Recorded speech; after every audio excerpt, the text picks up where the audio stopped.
ગીર ગઢડાથી એક મહત્વપૂર્ણ સમાચાર। ગીર ગઢડા તાલુકાના જસાધાર ગામે 5 વર્ષની બાળા પર દીપડાએ હુમલો કરતા સારવાર દરમિયાન તેનું મોત નીપજ્યું છે।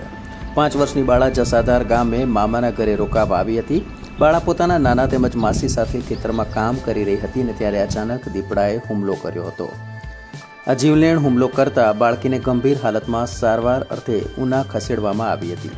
બાળકીની હાલત વધુ ગંભીર હોવાથી તેને રાજકોટ ખાતે ખસેડવામાં આવી હતી, જ્યાં સારવાર દરમિયાન તેનું મોત નીપજ્યું છે।